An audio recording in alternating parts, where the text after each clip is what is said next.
We're on Twitter at Lowetide, at Declan Krueger, and at JFenwick04. You can text or call us anytime, 833-401-1440.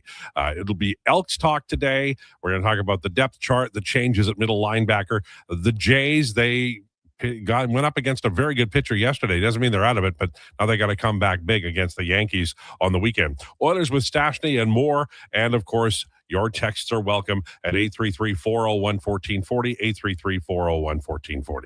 It is time for the introductions. We're less than 2 weeks away from the end of his work experience session with us. He remains one cool cat. Nothing overwhelms him. It's unbelievable. We try. He just won't do it. Ladies and gentlemen, it's Connor Spivak. Connor Spivak, everybody. Have you ever played poker? Yeah, and I lost very quickly.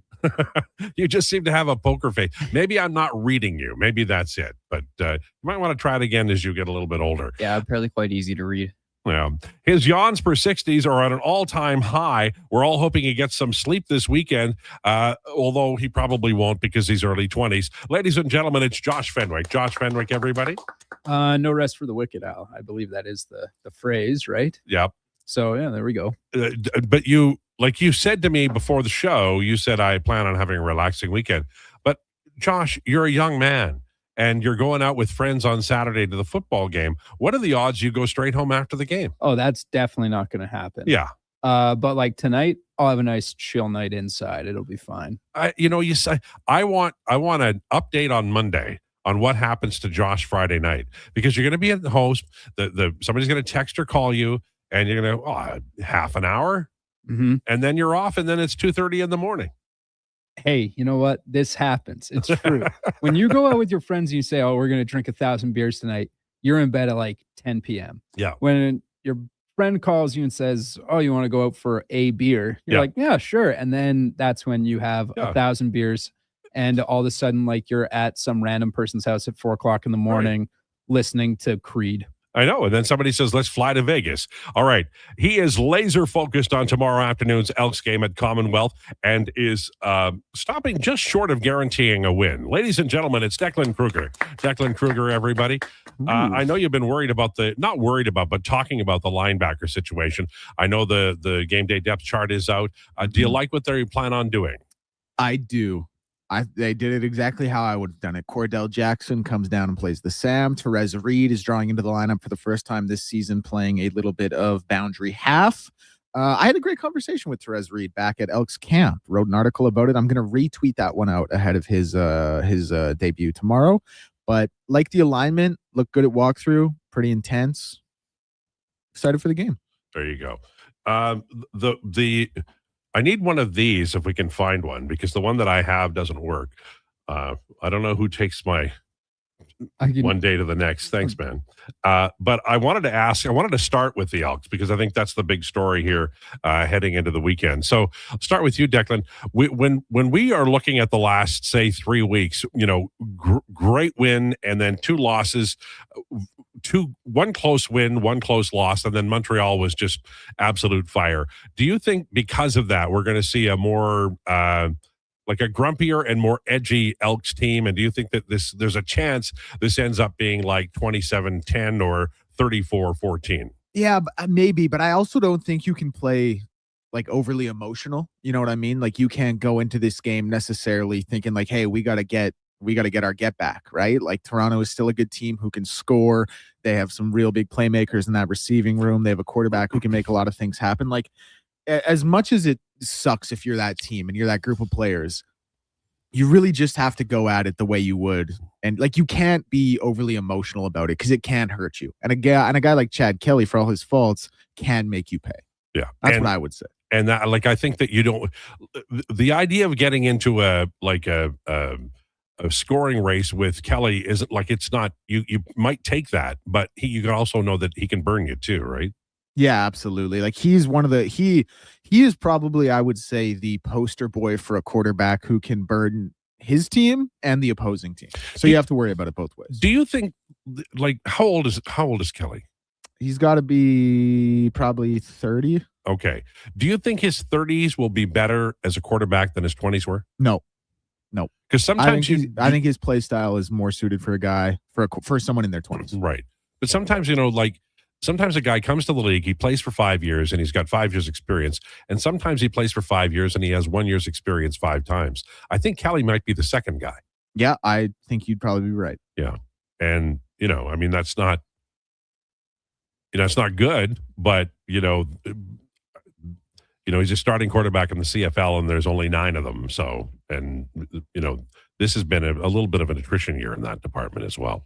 So let's move on to the Jays. I want to ask you, Josh, because, they lost yesterday, but, I mean, they came up against a tough pitcher.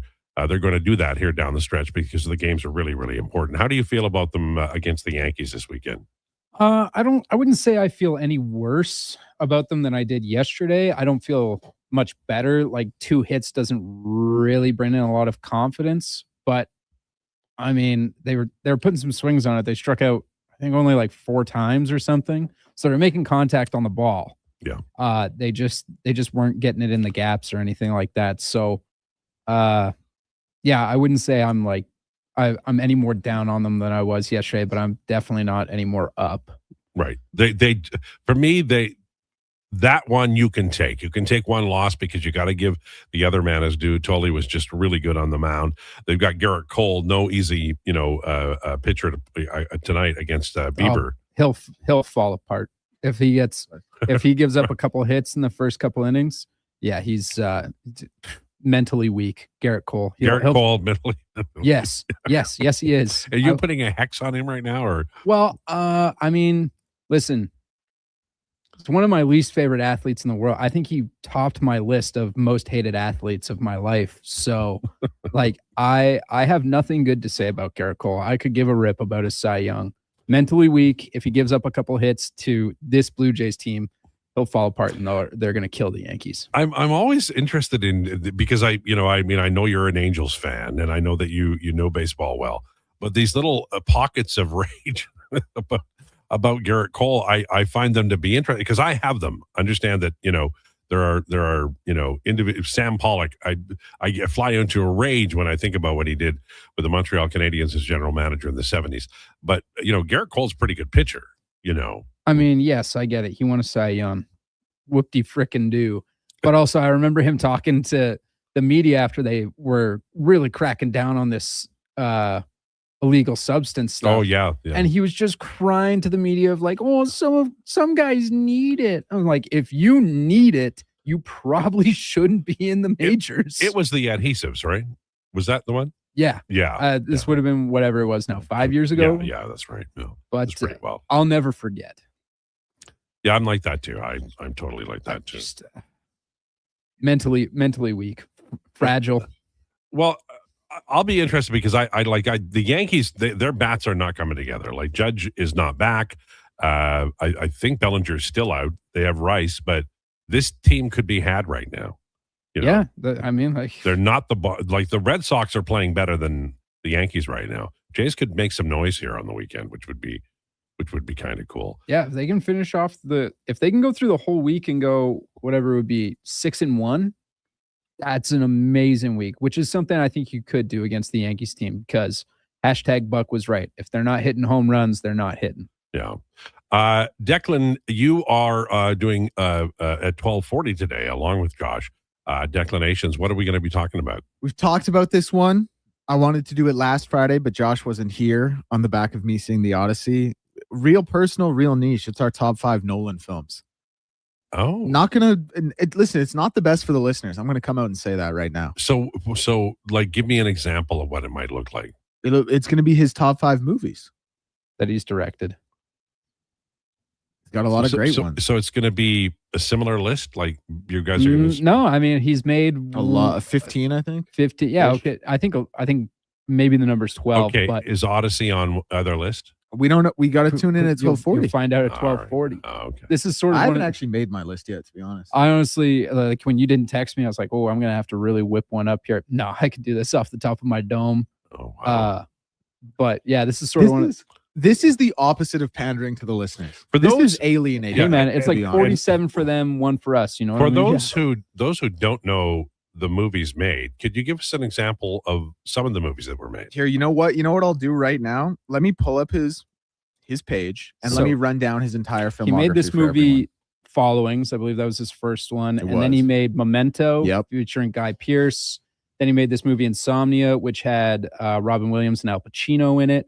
Very quickly after that, he made Batman Begins, The Prestige, The Dark Knight, Inception, The Dark Knight Rises, Interstellar, Dunkirk, Tenet, Oppenheimer, The Odyssey. Okay. He did that off the top of his head, by the way, and he nailed all of them. Incredibly impressive. Did I get it in a row? You got it all in a row. Wow. Guys, Yeah. I have a problem. Yeah, I was going to say, but That was Josh, by the way. for our purposes, it's a really good problem because, he's an encyclopedia. Just really quickly, going back to the conversation we had yesterday or 2 days ago about actors with the best Rolodex, Morgan Freeman. Just Oh wanted to my put that God. out there. Outstanding. Quickly, as we move along here, we got a lot to talk about, but I did want to mention that I read that the Heat. Is there a trade involving the Mavs and Klay Thompson? Not that I've seen. Okay. I think he's a great fit for that team because he would be like the only shooter. Like that team, I've joked about it, but that team has no shooting, like beyond no shooting.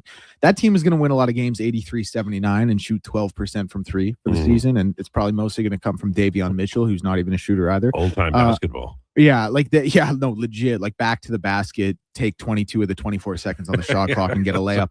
Pass it around. They need a shooter. Now, Klay Thompson, pretty washed, well past his prime, can still be a corner three spot up shooter type guy, which I actually think would fit the mold of the team the way Giannis is presumably going to have to handle the basketball.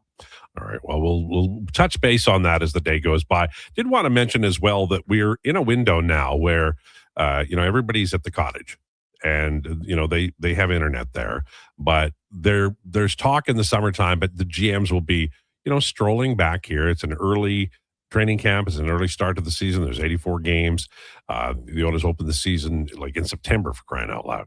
So I think GMs will be coming back soon, and one of the things that like Anaheim and our other teams are going to be looking at is, man, we probably could use another defenseman, and teams that have a defenseman who looks like he's going to be waiver eligible, i.e. the Oilers with Spencer Stastny and a little bit Alec Regula, maybe there'd be an opportunity. Now, I don't think it would be a player back. It might be a pick or a player who's not eligible for waivers on the Oilers side. But there might be a possibility of a Spencer Stastny trade. We're mid-August? In the next, I'll say 3 weeks, and it could be 2.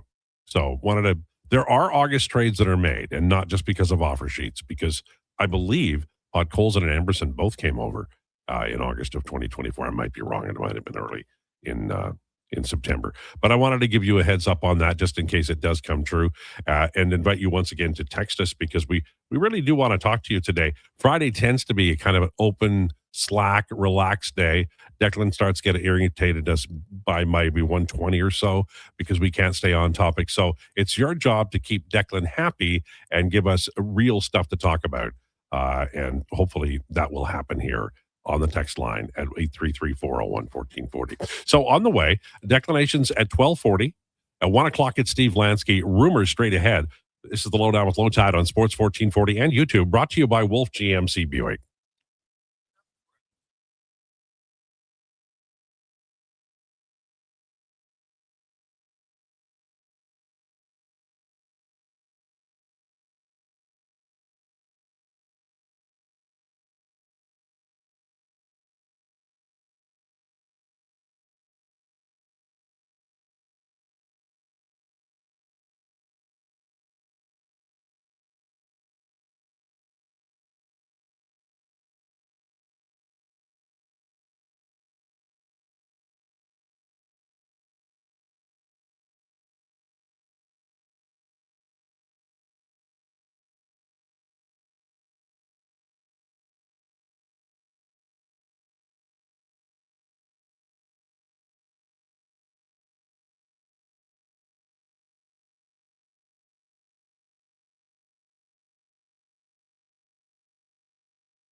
The Lowdown with Lowetide on Sports 1440. Author, musical connoisseur, sports know-it-all. Yes, a man for all seasons. Presented by Wolf GMC Buick. We're making it easy. WolfGMCBuick.com.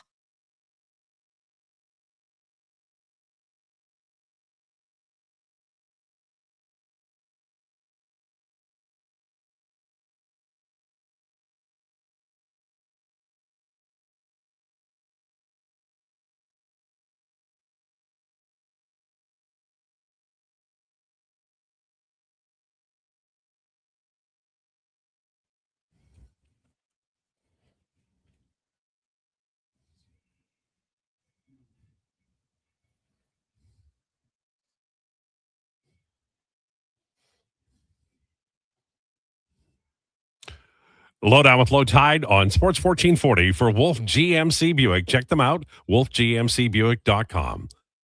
That's the Hansons, right? Oh, okay. Like officially, but yes. All right. I that's just pop music. I know people poo-poo pop music, but how can you not be happy listening to that song? What kind of a grumbly bear do you have to be to not be happy when that song's on the radio? It's just it's like ABBA, you know? I mean, everybody has problems. You can sing about your problems, but it's okay to just sing doo-wop too, right? I think anyway.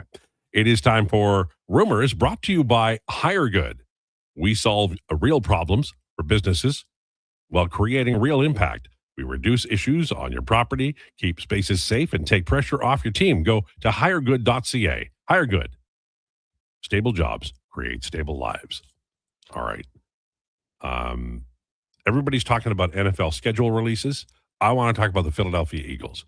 They kick off on Saturday, preseason, against the Ravens. They're only playing AFC teams this preseason. Don't want to show too much to those NFC jack-o'-lanterns.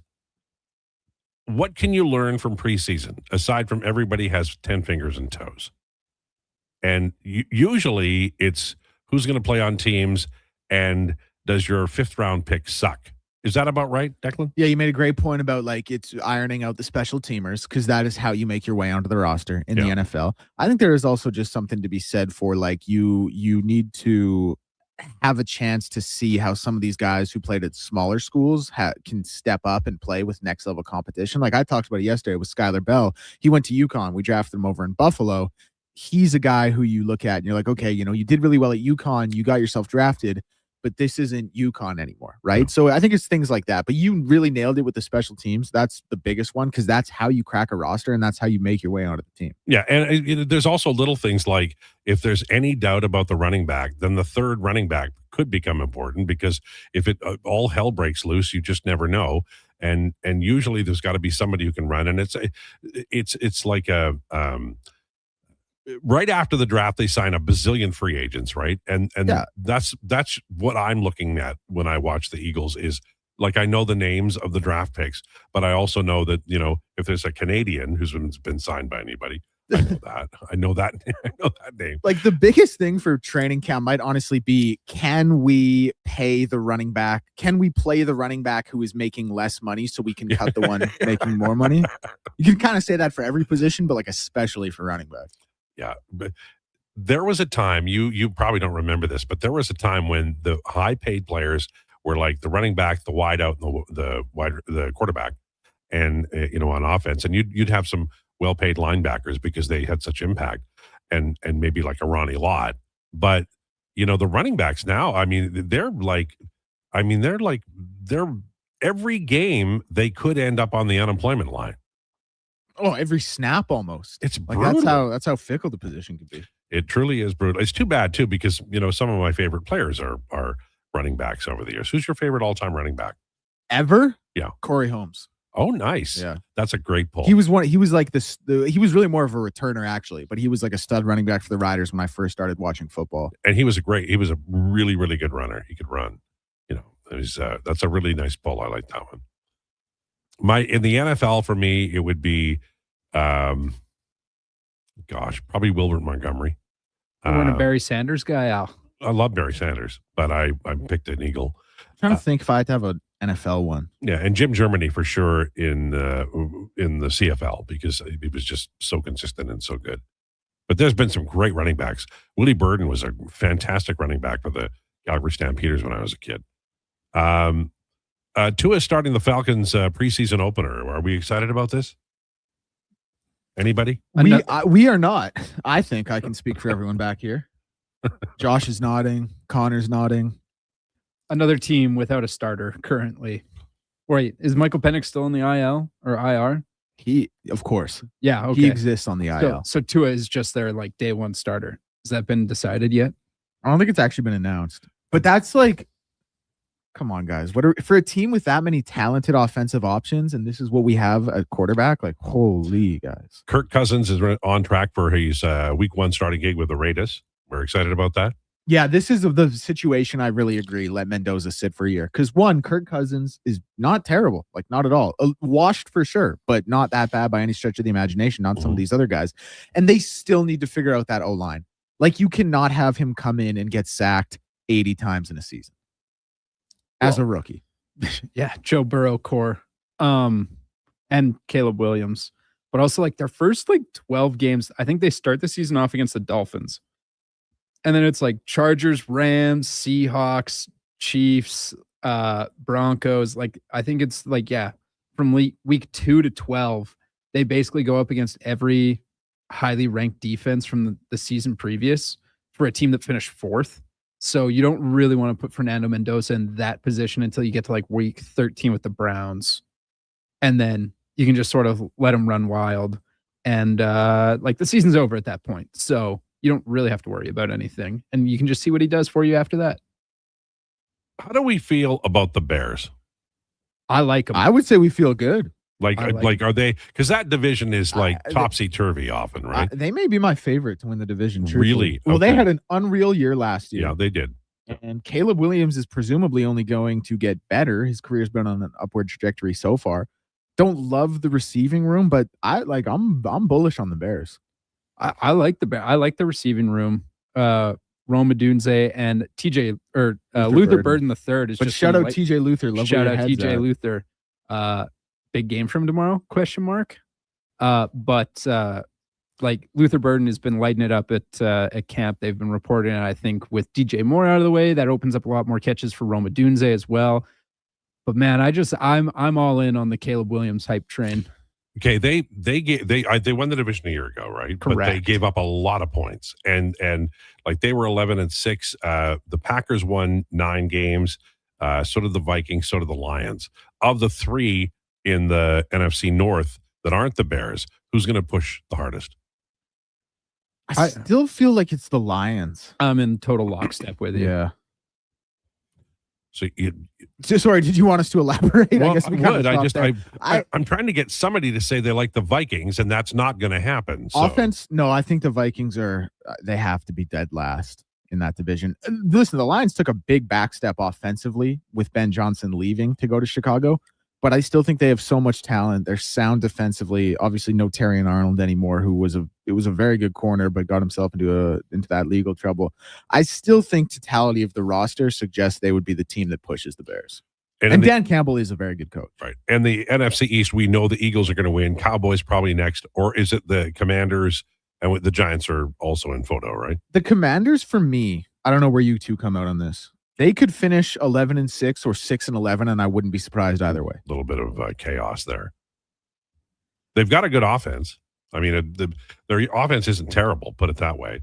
And they got a good quarterback. I don't know if it's great. Does Jackson Dart take a step with John Harbaugh as the new head coach? Could the Giants make the push? The Giants could be a sneaky surprise team. I don't hate that at all. I've honestly, I don't know what it is. Conventional wisdom is they're the Giants, so they won't do it. So are we going Eagles, Commanders, Cowboys, Giants? No, I think it'll go Eagles, Cowboys. Okay.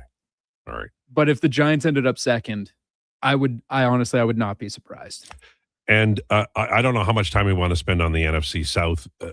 Who's going to finish with 11 wins? That division winner will be 7-10. I'd say 9-8. Probably 9-8. Probably 9-8. And it's gonna be the Tyler Shuck led Saints. I don't even hate it. Any team could win that division. Legit. Any team could win that division at 8-9 or 9-8, and there could be like a 4-way tie at 8 or 9, 8-9 or 9-8. And then the marquee division in the NFC West is Seahawks, Rams, 49ers, Cardinals. Seahawks won the division last year, 14-3, but the Rams and Niners were 12-5. Cardinals were so far back nobody could see them. They'll be there again this year. Yeah. How do we Rams? What are we thinking in this division? Yeah, like just that roster, I can't not pick the Rams to basically win the Super Bowl. So in lockstep with that, I will be picking them to win the division also. Shout out to Seahawks. Like the Seahawks are woefully under. They gave up under 300 points last year. They're really disrespected for the season I know they lost Kenneth Walker, but for what that defense is in the season they just had, like literally won the Super Bowl. We still don't talk about them in that kind of elevated tier, it seems. I'd say I'm going to ride with the Seahawks. Oh, there we go. However, if Aaron Donald does in fact return to the Rams, never mind. They're going to go whatever it is. Is it 20-0 now? Or is it 21-0 Yeah, it would be 20 and then 20-0. Yeah. Aaron Donald comes back 20-0. AFC East, two great teams here, Patriots and Bills. Patriots so long without greatness, and now they're back again. Of all the teams that didn't Rocky story. Of all the teams that didn't deserve a great quarterback, damn. But it's Patriots, Bills, and then the other two, right? Like it's the two great teams in this division are great teams. Yeah, I think the Bills will win the division again, just because the Patriots schedule gets a little bit tougher. Then Patriots would be next, yeah, and then Dolphins. Didn't the Patriots win the division last year? They did, yeah. Yeah. Okay. All right. And then the Jets Dolphins, it's like, it's honestly like, who cares? Yeah, you know what I mean. That's just how. Yeah. No disrespect. But. No, I agree with that. AFC North: Steelers, Ravens, Bengals, Browns. I mean, the state of Ohio is, they all cheer for the Steelers. That's how good the Ohio teams are. But Steelers, Ravens are interesting. What do we think about that division? It's your division, Josh. You take this. You lead this one. I think the Ravens will end up winning it. It's just like sort of who the Ravens are at this point when you have Lamar Jackson. And then I think it'll be the Bengals. I honestly I just like if Joe Burrow stays healthy, there's the caveat. If Joe Burrow stays healthy, I think they'll make a push to win the division. And then I'd probably go Steelers, and then obviously the Browns, who still don't have a starter and might end up starting Deshaun Watson for like 4 weeks or longer if they're that desperate out on Shadur Sanders, which they might be. I mean, I think the Steelers could mess around and go like 10-7. They're weird, man. They always have been. How long's Mike McCarthy? How like, long's he been out of the game? If you're picking the records at the end of the year right now, then pick it all and then give the Steelers 2 more wins. I don't know how they do it. They sold their soul to the devil in 1970 or something, but they're not even that good and they can win. I don't understand that team. I never have. The Clapper has been out for 2 years. AFC South: Jaguars, Texans, Colts, Titans. This is just like it's the Texans and then everybody else. I don't know, man. The Jags were 13-4 last year. I get it, but they're like another kind of. We don't talk about them. They're decent. I know, but I'm still just like there's still like I don't know what. Maybe I just I'm not 100% on Trevor Lawrence, but I am 100% in on the Texans defense. Like that, they'll just stop everybody in my brain. Yeah, I'd still go with the Texans, then Jags, and then I honestly maybe like Titans. Why not the Titans? Why not take a little step with Cam Ward? Who cares? Broncos, Chargers, Chiefs, Raiders. I think you just nailed the order. Yeah, I like it. Do 3 teams make the playoffs though? Do you think Kansas City misses the playoffs once again? They were 6-11. That you got to come a long way back from that. They were bad, and they looked bad too. Like ignore the record, which obviously was not good. Like optically, they just looked like beyond a shell of what they had been. Mm-hmm. I'll tell you what. I'll pick them to make the playoffs this year. Rebound. We'll say 1 year was a write-off. But if the downward trend continues like 5-6 weeks into the season, then we can be out on them forever. Is Travis Kelce still going to be like the full-time starting tight end in week 14? It's a great question. I mean, and the thing about Travis Kelce is like he's serviceable for a guy who was a mid tight end for his whole career. We just expect bigger things from him. Right, but he's far more famous than he was good. Maybe now because he's married to Taylor Swift, but like I don't. That's like a recent thing in the last But he wasn't. year. He wasn't Cullen Winslow in his career, was he? Like, I think he was way better than Kellen. Winslow. I think he's like easily a top 3 tight end ever. Okay, he's on the Mount Rushmore. Give me your list. Number one. Oh, I can't do number one, but I'll give you the Mount Rushmore. I think Rob Gronkowski is on there. Mm-hmm. I think Shannon Sharp is on there. Nice. I think Tony Gonzalez is on there, and I would have Travis Kelce. And not Winslow. Yeah. Or my one is like Antonio Gates. Right. I thought about him too. Like, no disrespect to Connor's guy, because I'd probably leave Shannon Sharp off and replace him with Antonio Gates. But yeah, like I think you can really switch those guys out. That being said, Rob Gronkowski is the greatest tight end to ever play in the NFL. Yeah, and he played how long? How many years too long did he play? I don't think he did at all, honestly. I mean, he retired and then he came back and he still caught like, I don't know, 7 touchdowns or something. It was basically the best wide receiver on the Bucs, which is crazy because they had Mike Evans and Chris Godwin. Yeah. He was a great player, right? There's no doubt about that. Yeah, the greatest. All right. So I don't want to take too much time here. I'm trying to stay on clock today because I always rob Declan of his time. And I don't want to do that today. But we're just going to read a couple of texts before we go, if I can find the text line. There we go. The Browns haven't had a quarterback since Drew Brown in draft day. Well, I mean, when did Kozar retire? What's the list? How many is the list up to now? By the way, his name was Brian Drew, not Drew Brown. But Drew Brown is a CFL quarterback currently with the Winnipeg Blue Bombers. So how many starting quarterbacks? Remember that list that we have? Every once in a while we'll bring it up. I think it was like going back to 1999. And I believe Shadur Sanders was 49th on that list or something of quarterbacks who have started a game for the Cleveland Browns. And that's 26 years. I get it. And it's not going to be like 3 quarterbacks. It's not going to be that. But 49? Like that's somebody should sue the management and the ownership. Sorry, my apologies. 42. Okay, it doesn't matter. Same thing. And some of those years are like I think 3 of those years are taken up by Baker Mayfield as the full-time starter. Montana to Rice, Josh saying Gronk was better than Evans in that Super Bowl year is incredibly inaccurate. Yeah, I would just fair enough as well. Yeah, I mean he still caught 1,000 yards. Mike Evans, one of the GOATs. Well, Mike Evans of consistency.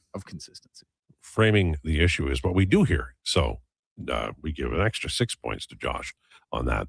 Okay, Lansky at 1:00 on the way. It's Declinations. Please tell the people, it's very obscure. I don't even know how many people are going to know what's going on, but give us what you're going to do. Top 5, what? Yeah, so it's like, before I get into the top 5, it's like some actors, it's like, hey, I make 5 movies for them, 1 for me. I feel like me and Josh have done, 50 plus declinations for everyone else. This one's for us. This is our top 5 Nolan films. And remember, folks, we're all about you, the listener. Lowdown with Lowetide on Sports 1440 and YouTube. Brought to you by Wolf GMC Buick. Mr. Rooter cries like a little tiny baby child. Hey, Mr. Rooter, you've got a package from Mrs. Rooter. Aw, the card says, thank you for our unbreakable bond. You're the Pro Press fitting to my copper pipe. Ooh, what's in the package, Mr. Rooter? Let's see. It's a Plumbus 2000 spud wrench. She knew I'd never buy one for myself.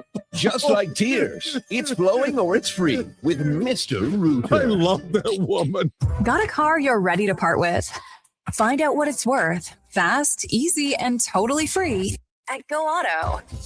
We're talking top dollar trade-ins, whether it's a little worn or still rocking that new car smell. Just a few clicks, and boom, you've got your value.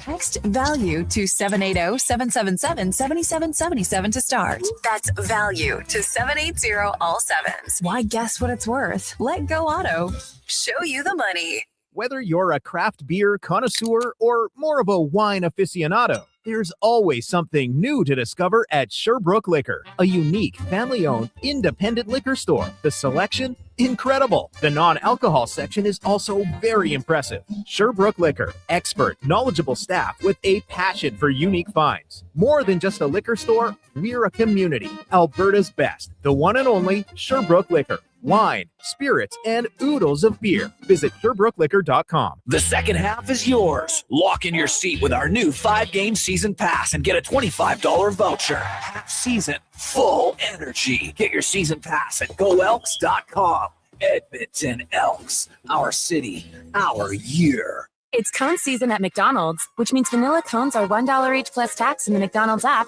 all summer long. Soft, creamy, and crunchy. For just $1 each plus tax exclusively in the McDonald's app. App download and registration required at participating McDonald's in Canada. I missed one payment, then another. Now I feel behind on everything. I can't keep up. Falling behind happens to more people than you think, but there is a solution. My name is Parveen Middleton. I'm a licensed insolvency trustee at BDO here in Edmonton. Together, we can create a plan that fits your situation and helps you get caught up and back in control.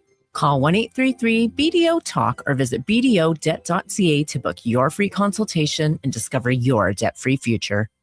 Get ready for Dreams, the ultimate tribute to Fleetwood Mac, live October 10th at Pure Casino Yellowhead's Pearl Showroom. Relive the magic with a 6-piece band delivering the authentic sound, style, and spirit of Fleetwood Mac, featuring iconic costumes, rich harmonies, and unforgettable performances of the greatest hits you love. Tickets from just $44.99. Get yours now at Ticketmaster. Don't miss Dreams, the ultimate tribute to Fleetwood Mac, October 10th at Pure Casino. Pure entertainment, pure action, and pure imagination.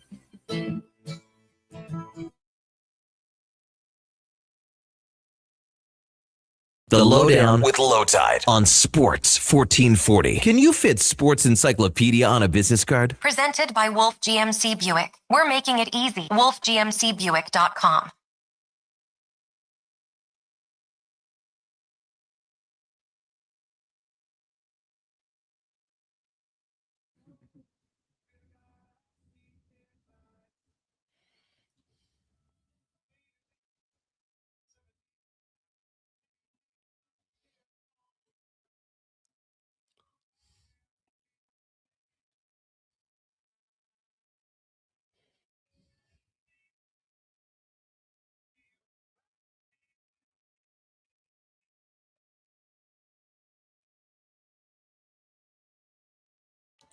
Lowdown with Lowetide on Sports 1440. Brought to you by Wolf GMC Buick. It's Friday. We're delighted to be here. It's the weekend. Everybody's got plans. Looks like the weather's going to be fine. It's fall. It really does feel like fall out there right now, but that's okay.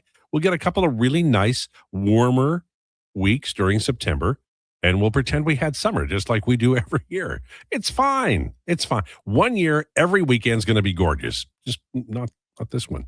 It's time for Declinations, brought to you by the Edmonton Elks. Kick off the second half of the season with a 5-game ticket pack and get $25 voucher. Get your half-season pass today at goelks.com/tickets. Edmonton Elks, our city, our year. And now, Declinations, an unusual one, but I think we're all going to love it. From the heart. Top 5 Christopher Nolan movies. Josh, you start this one off. Sure. All right. So, number 5 on my Nolan movie list. Was this tough to put together for you, by the way? No. Okay. Number 5, give me The Prestige. The movie it came out in 2006, stars Hugh Jackman and Christian Bale as like rival magicians, essentially, who are always competing over a trick. Christian Bale has this one trick that Hugh Jackman has no idea what's going on, and he figures out how to replicate it, essentially. It leads with like the end of the movie, and so the progression of the movie is like sort of figuring out what happened. Right. David Bowie is in this movie. He plays Nikola Tesla, and he's also allegedly the only person to tell Christopher Nolan like no after reading a script, that he flew out there personally to like try and convince him, and then eventually he said yes. But one of the great it's got 2 different twists that happen in the movie, so it's really fun to like see that unravel, particularly the final one that you find out. And Yeah, so The Prestige, my number 5. My number 5, Memento.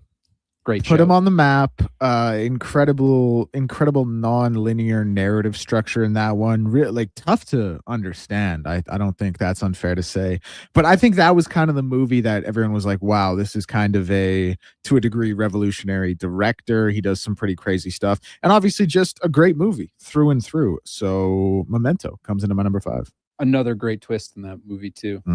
I still don't really know how it ends, to be honest. A common theme with Nolan movies. Yeah. Twist at the end. My number 4, I'll take Interstellar. I absolutely love Interstellar. The Hans Zimmer soundtrack is absolutely banging in it. It is so good. The docking scene is incredible. Now it's really sciencey, but I think they do a good job of like sort of trying to explain it to you in children's terms. Matthew McConaughey, just like the absolute king of charisma.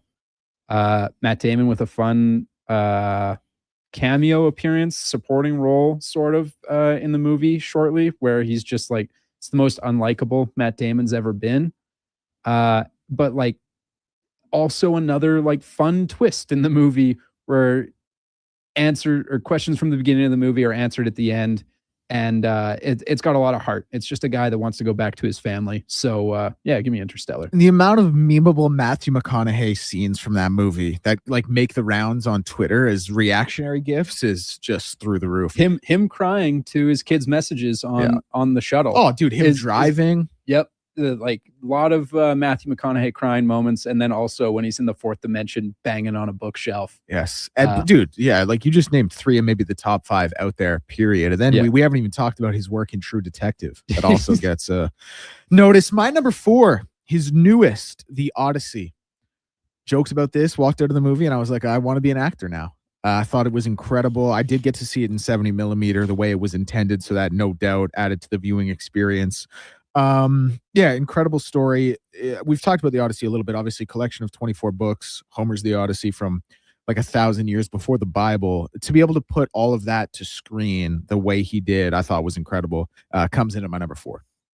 My number 3, The Odyssey. Had a lot of fun. I saw this in 70 millimeter twice. I'm going to try and see it one more time before it goes out on September 16th. But yeah, I think Matt Damon was phenomenal in it. I thought the writing was really good. Anne Hathaway still has her fastball. It's already super memeable. But let me tell you, the chills I get from this movie when Odysseus plucks the bow right before everything happens with the suitors. I'm like, oh yeah, this is peak. And then also already turned into a meme, which is like a 10 out of 10 one. So to me, I'll take The Odyssey number 3. My number 3, I surprised myself by putting this at number 3. I have Oppenheimer. Won Best Picture. I guess I wouldn't consider this near his magnus opus, but when you talk about award season, it certainly is to this point. Incredible telling of kind of like, I don't know, at its core, it's kind of a boring subject matter, right? Like it's scientists working in the desert. Like, I know that's not exactly not what it is, but if you want to just break it down to the core of it. And he made a really entertaining Oscar-winning movie about that. So it comes in at my number 3. At my number 2, it's going to upset some people.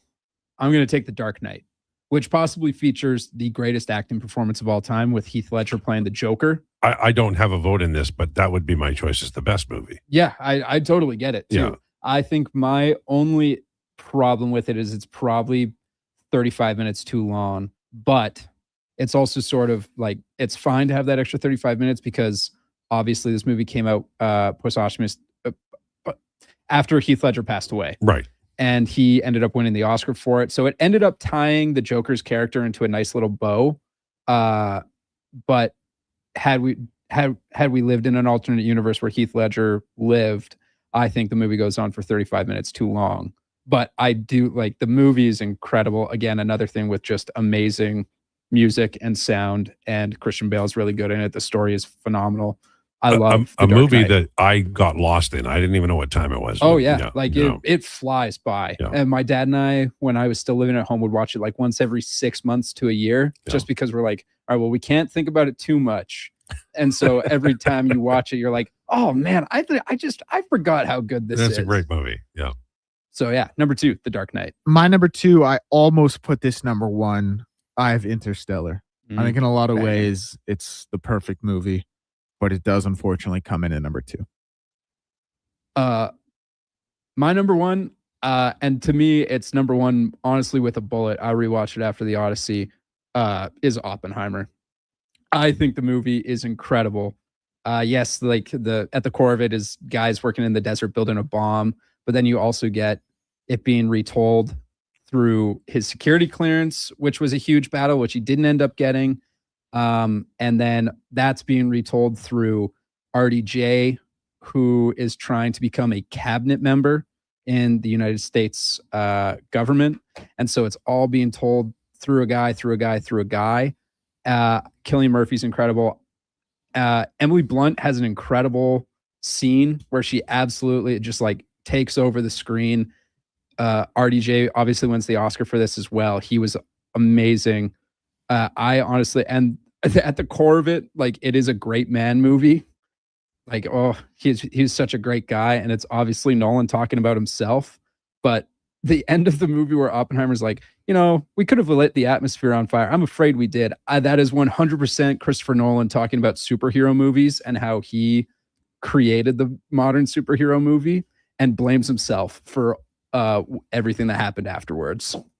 So yes, number 1, Oppenheimer. Great flick. Doesn't feel like it's 3 hours long. And neither of us had Inception, correct? Correct. Interesting. I don't like Inception. I got to rewatch it, but I do like it. My number 1 was The Dark Knight. Great movie. Yeah, I just think it's one of the great movies. I really think it's really a top 5 movie ever. It's like Casablanca, Shawshank, Godfather. I think Dark Knight's in that conversation. 12 Angry Men.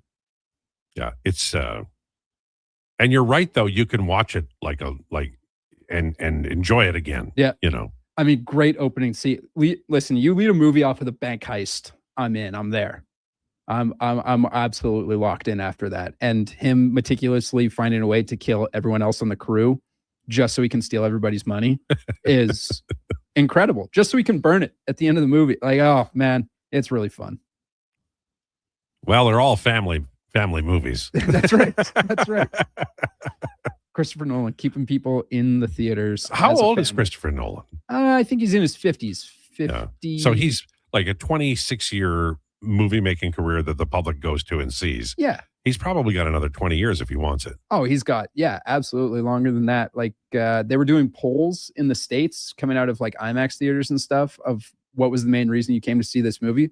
51% of the answer was Christopher Nolan. Wow. That's good curb appeal. He can't. Can they write him a blanker check? Man. So yeah, Christopher Nolan. So one of the goats. What movies that you considered did you not include and we have not mentioned? I thought about bringing in Memento. I think The Dark Knight Rises is just a fun movie to watch. It's not particularly like amazing, but Tom Hardy as Bane, like this is my favorite thing for my friends and I to do is we do the Bane X and it's like, oh, you think darkness is your ally. He was great. Inception, I don't particularly like. Deck, you thought about bringing that in. Thought about it. Yep. I thought Prestige would have loved to have had that on there. Mm-hmm. I do like Dark Knight Rises. I did not particularly think about Dunkirk.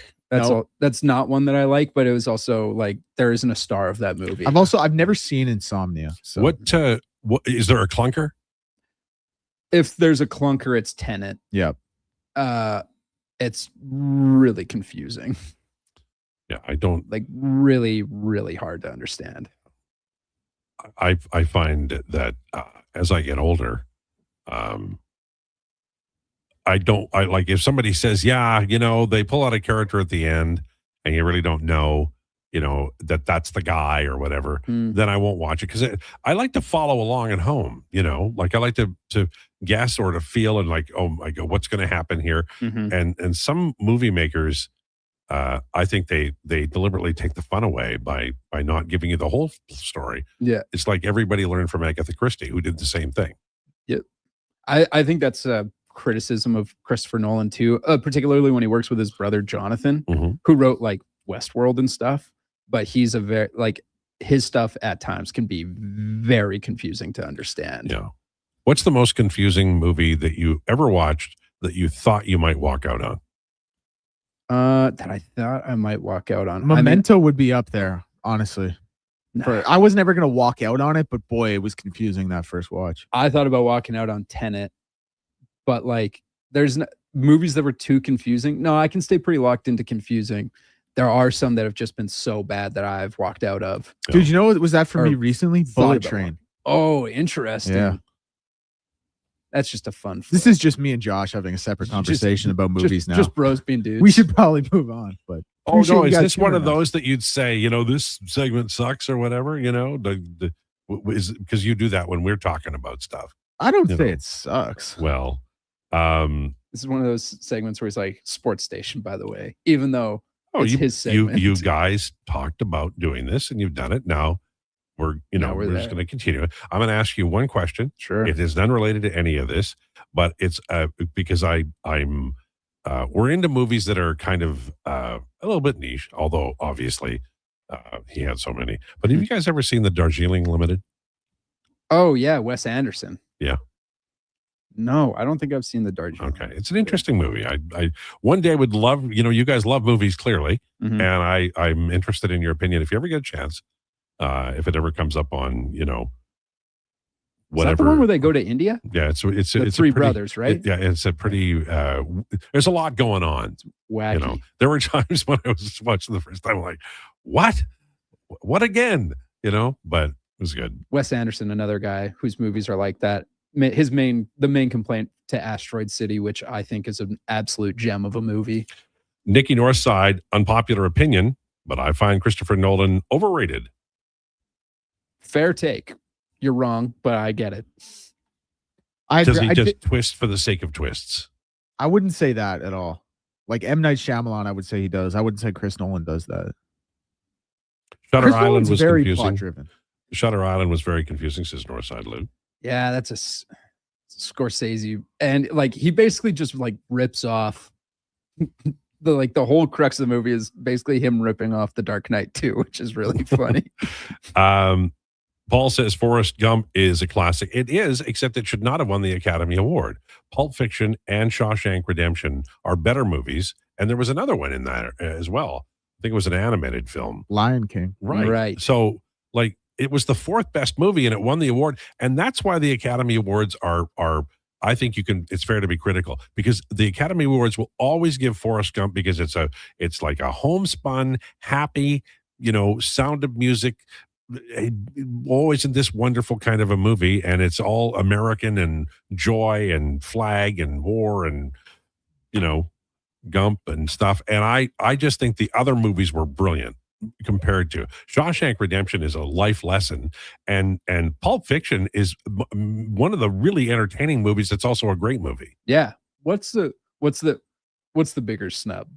The Forrest Gump winning over either Pulp Fiction or Shawshank, or is it in 1990 Dances with Wolves wins over Goodfellas? Well, that's But that's another one. If he comes tomorrow, I'll call him Two Socks. That they do that. they reward those kind of movies. Absolutely unruly that Goodfellas did not win Best Picture. It was the Best Picture. It's the thing that pisses me off the most. Apologies for my language. Well, we are going to be pissing off Declan unless we get off this subject and back to sports. You're right. All right. Steve Lansky on the way. We're going to talk heavy sports an hour or two, including trading Spencer Stastny. We don't want to do it, but we might have to. Lowdown with Lowetide on Sports 1440 and YouTube. Brought to you by Wolf GMC Buick. It's time for an update with Declan Krueger. The Sports 1440 update. Brought to you by elksnation.ca for the best green and gold coverage online, articles, podcasts, and more. Visit elksnation.ca. MLB scores right now, just the one game. Cardinals and the Cubs tied 0-0 in the bottom of the third. Marlins and Reds will be up next at 4:10. And, of course, the Toronto Blue Jays in action at 5:15, playing host to the Yankees. Will be Shane Bieber on the bump in that one. CFL Week 11 will continue tonight with Ottawa looking for their first win of the season as they are in Winnipeg to take on the Blue Bombers. 6:30 kickoff for that one, and the over-under set at 56.5. CJFL action this weekend. Edmonton Wildcats will be against Saskatoon out in Saskatoon. That game noon our time on Sunday. Winnipeg Rifles in town taking on the Edmonton Huskies. That one will take place at JP Bowl, also at noon on Sunday. And the final game of the weekend of the CJFL will be Regina and Calgary down in Calgary with a 1 p.m. kickoff. I'm Declan Krueger. This has been a Sports 1440 update. Sports 1440, Stingray radio station. CKJR broadcasts from West Edmonton Mall and Wetaskiwin. Download the free Stingray music app and listen wherever you go. When your project can't afford downtime, call Japa Equipment Rentals. From excavators and wheel loaders to compaction equipment, Japa has the machines you need. Trusted since 1972. Visit japaequipment.com or stop our Edmonton or Calgary locations. It's Dollar Drink Summer at McDonald's. Sip on a refreshing small fountain drink or a small iced coffee for just $1 each plus tax, all summer long. Only at McDonald's. Excludes flavored and cloud iced coffees. At participating Canadian restaurants. Taxes extra. Prices exclude delivery. Now's the time to shop with the Bricks 0% event. Get what you need today with absolutely $0 down. Pay nothing with no interest until 2028, or choose 36 equal monthly payments on qualifying purchases. Plus, save up to 25% on living room furniture, up to 20% on dining and bedroom furniture, and up to 40% on select mattresses. Hurry into the Brick today. These incredible offers are only on until August 19th. The Brick, saving you more. Don't miss a moment of Blue Jays baseball this season. Join play-by-play announcer Ben Shulman for the games. Live on Sports 1440. The Toronto Blue Jays are on Edmonton's home for all things sports. Sports 1440. Come for Canada's largest trade shows, the biggest names in entertainment, exhilarating sporting events, and more. And stay for the experience at the Edmonton Expo Centre. Looking for the perfect place to host your next big event? From trade shows to galas, meetings, and concerts, the Edmonton Expo Centre has the space, event expertise, and service to make your next event unforgettable. With over 522,000 square feet of flexible event space, in-house catering, and operational expertise, they bring your biggest vision to life. Learn more at edmontonexpocentre.com today. Harley-Davidson of Edmonton is turning up the heat for their annual garage sale and swap meet. Catch the Twin West Cruise Stunt Team live for 2 massive shows packed with smoke and fire. Plus, score huge deals on parts, gear, and clothing. Check out artisan vendors, local riding groups, and grab a bite at the food trucks. August 15th, 10 to 3 at Harley-Davidson of Edmonton on the Yellowhead Trail. Locally owned and operated since 1980. Find more at hdedmonton.com. Recently, our company softball team lost the big game by 1 run. Then Dale tried to console us with the quote, "Winning isn't everything." Well, Dale and I are very different. I get early payout from Bet365. If my team goes up big, I get paid out instantly, even if they blow the lead later. Sound familiar, Dale? Thanks, Bet365. If gambling is affecting your mental health or well-being, 211 Alberta is here to help. Call or text 211 or visit ab.211.ca. 18 plus only. T's and C's apply. It might have been scraped by the snowblower, dented while door crashing, or crunched at the company Christmas party. At some point over the winter, your car was damaged and it's been hiding under a coat of winter grime. Then come and see Robertson Body Works. We can take care of the damage and the dirt. This week only, call and book a repair and get a complete auto detailing absolutely free. But you have to book your appointment before the week is up. Go to robertsonbodyworks.com. I'm Tim Robertson, and I fix cars.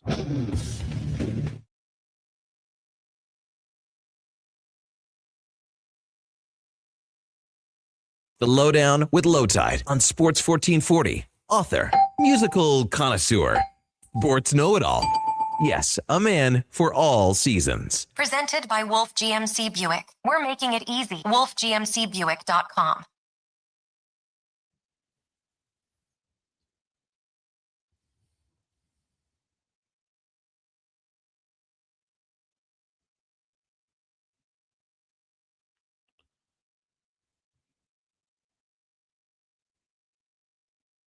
Lowdown with Lowetide on Sports 1440, brought to you by Wolf GMC Buick.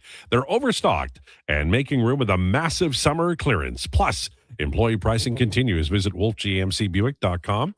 It is Friday. Weekend is here. Nice weather today. Got a big football game at Commonwealth. The Elks looking to win another one and stay in first place.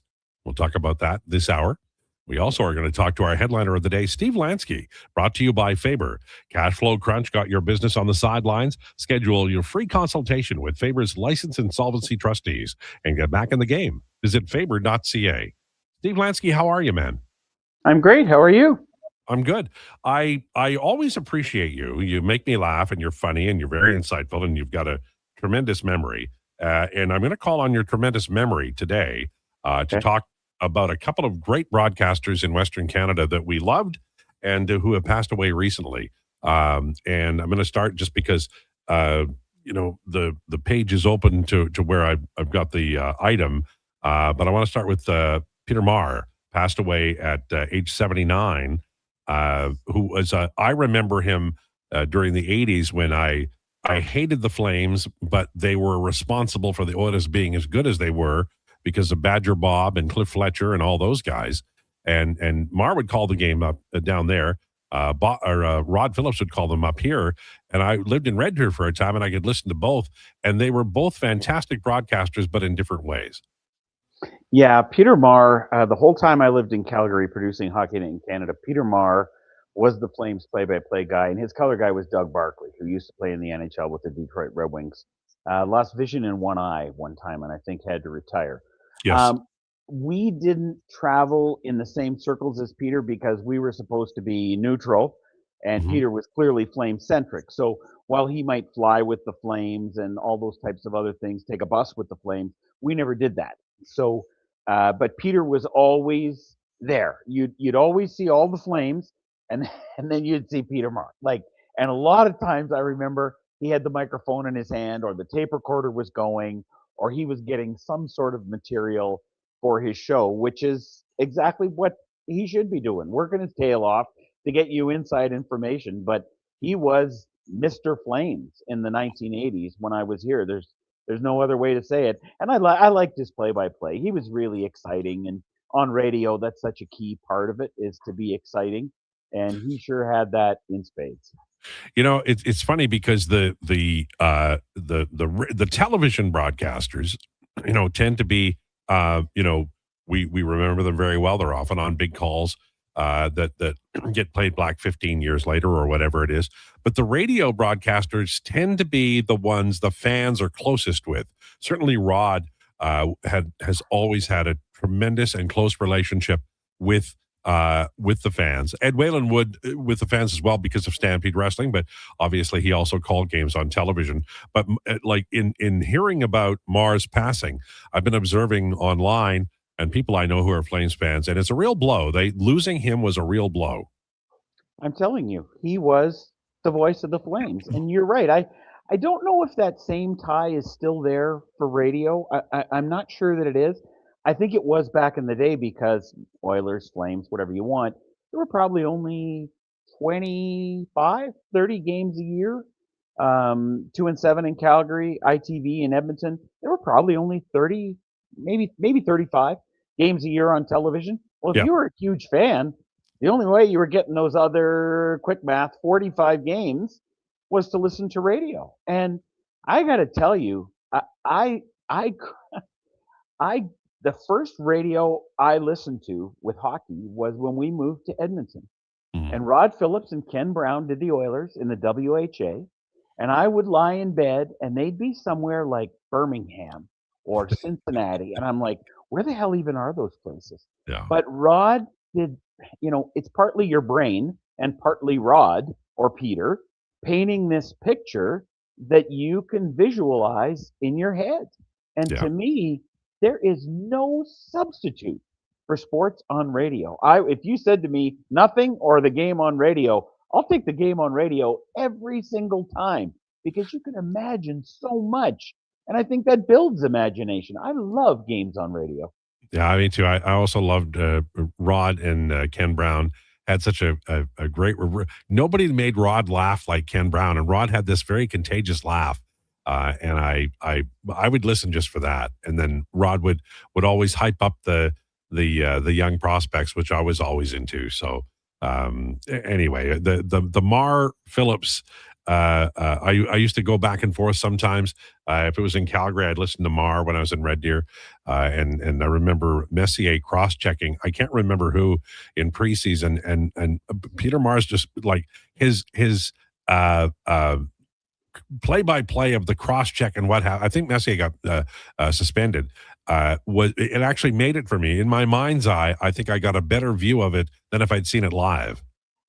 I was going to say, you're saying that. I'm guessing Mar sounded just incredulous. Like he could not believe what had just happened. Because as a Flames fan, isn't that what you'd want to hear? That Messier was the devil wearing number 11, and he had just done the most horrible thing to, I don't know who, to Poplinski or Jamie McCown or something behind the net. And it's like, oh, I cannot believe this just happened.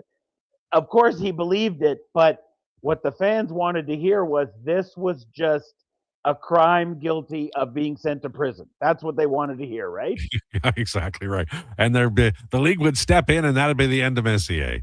And we felt the same way about Poplinski and Tim Hunter and all those cats. It was, man. Doug Risebrough, very bad. Doug Risebrough, very bad. But that's my favorite era of hockey because of the Calgary Flames. Oh, I mean, they were fantastic because they were just the perfect foil for the Oilers. The Oilers, fast, smooth, slick. Calgary Flames. Oh no, we're gonna grab you. We're gonna hold you. We're gonna do everything we can to win. What a great.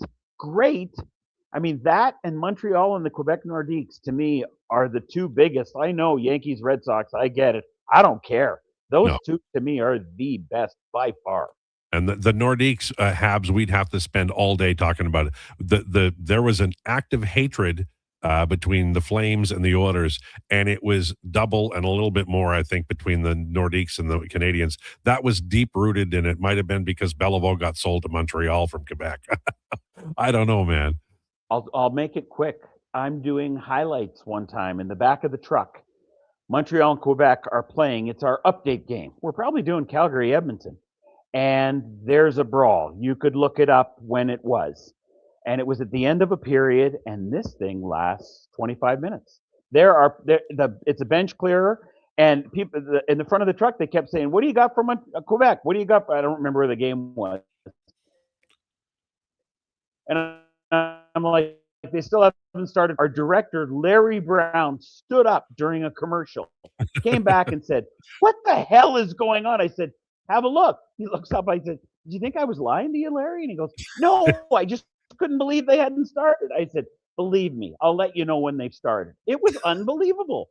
I remember that I've seen it since, and they took extra time, and they had to get the sticks away, and they penalized everybody they could penalize and still have a hockey game. It was unbelievable. Yep. I mean, I'd have to look it up when it was, 85, 86, probably in there. Yeah. Something like that. We should also talk about a legendary BC broadcaster, John McKeechie, passing away at 82.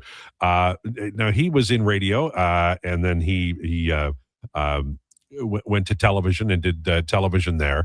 And what I remember about him, two things. Number one, he was very tall. I think he was taller than John Short. He was a very tall man, and he also did something that I've done in my life. He would get very excited, and then he'd make sense, but he wouldn't actually say the words correctly. But he was a beloved individual and a great broadcaster. Yeah, McKeech was never going to be an English teacher in high school. I don't think. You're right. He was huge. He was kind of gangly. He worked in BC, and we didn't have a ton to do with the Canucks as we didn't do the Canucks regional. But the one time that I worked closely with John McKeechie, close-ish, was at the 94 Olympics in Lillehammer, because John Shannon hired him to be, this is such a hard job. It's the hardest job I've ever seen in TV. He hired him to do a funny piece every single day. Well, I'll tell you what, you can be funny, you can be charming, and if I say to you, you got to do it every day, you got to go to Luge and do something funny. Oh my God, that is so hard. And I remember him saying, like, I can't be funny every day. I can't. Dude, you don't have a choice. That tape you hand me tonight at midnight, I expect it to be funny. And I think it was, it really took something out of him to have to try and do this every single day. Because it's one thing to be light, but it's another thing to have to be funny. Yeah. And I just remember the poor guy, but by the end of the games, he looked like a towel that had been soaked, and you'd wrung him out. Like there was no funny left in John McKeechie, because he tried to give us everything he had during those games. the worst thing in the world is if you're at a party or whatever and somebody says, go ahead, be funny, because it doesn't work like that, right? That's not how humor occurs. And especially for him, because a lot of what he did was like humorous and light, but it was accidentally light and humorous. Right. It was like situational humor. You just happened to be in a situation. Well, that's really funny, but it's okay. Now we shall generate a funny situation. That's not how that works. Well, it's hard.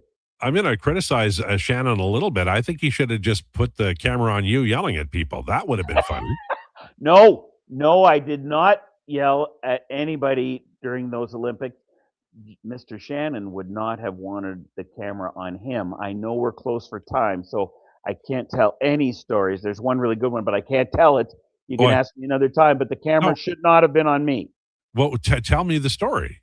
Okay, I didn't think we had time. So they're in the control room, okay? And we're taking a host feed for every sport in the Olympics. And hockey, every sport has a producer, and hockey's producer was John McClarty. John McClarty's nickname was Bugs. Bugs was not even close to qualified to do this job. And what made it harder is in the control room, Shannon was sitting behind him. So they have one or two cameras in Håkon Hall in Norway where they can get shots of what they want. They can cut away from the main feed. And every time John McClarty suggested something or did something, John would say, no, let's do this. No, let's do that. No, let's not do that. And finally, John McClarty just stands up and he leaves the room. And I know this because I'm just standing there watching. I'm a fly on the wall. I'm not saying a thing. He leaves the room. I swear to God, 3 minutes later, the door opens from the control room. John McClarty! John McClarty! Shannon, looking for McClarty, who's probably cowering in a corner. He comes up, and man, he tears a strip off him. I can't even parse it for you because there was so many bad words. But basically, it boiled down to, if you're producing hockey, you get your ass in that control room. If you're not producing hockey, you let me know and you get the hell out. I don't remember what Bugs said back to him. I think he went in the room, but Bugs was never the same. He was never the same again. He was never the same person the rest of his days at the Olympics, because it was a no-win. It was a no-win situation because John didn't simply know how to leave the control room and walk away. He had to have a say in all of it. He wasn't wrong, but he shouldn't have been in that role at that moment. It's like, I think that and TV far more than I do, but I think it's like the too many cooks in the kitchen kind of thing. And you've always said about, you knew what your role was, and it's important to stay in your lane, right? And it sounds to me like Hockey Night in Canada, which is now no longer in existence. When Mellenby was there, everybody minded their P's and Q's. But as soon as he left, it was like when the teacher left at grade 8 classroom and all hell broke loose. That's exactly what happened. We had a substitute teacher for the rest of the day. That's exactly right. Ralph, here's the problem, though. Ralph knew exactly what he was talking about. Let's just be kind and say not everyone who followed Ralph had that same knowledge or commanded that same respect. John Shannon deserved the respect. He absolutely knew exactly what that hockey show should be at the Olympics. The one where Canada lost the gold medal against Sweden, when Peter Forsberg scored the postage stamp goal on Corey Hirsch. But John should never have been in the control room. John should have said, John, this is John McClarty. This is your show. I'm not going to come into the control room unless you call me. But the problem is he couldn't. He couldn't stay away. It's like Picasso teaching you to paint. And then as you start your first painting, Picasso grabs the brush and starts to paint. What the hell? That's not what we signed up for. That's not what we agreed to. Is it in the book? Maybe. Dude, there's nothing that's not going to be in the book. It's all in the book. Everything's in the book. I remember. I am very, very good at remembering things that aren't important, and I also am a person who is capable of holding grudges for a long time. So I know in Shannon's book, your name was not mentioned, although it was implied many times. So I'll be interested to know whether Shannon gets a mention in your book or it's just implied. Oh no! what am I, 3 years old? Of course he's mentioned in the book. But it's not entirely complimentary. But I start by saying, this is how I remember things, right? Okay, You may remember things differently than me. The way you're telling me now is you're saying that John Shannon is 3 years old. N- n- n-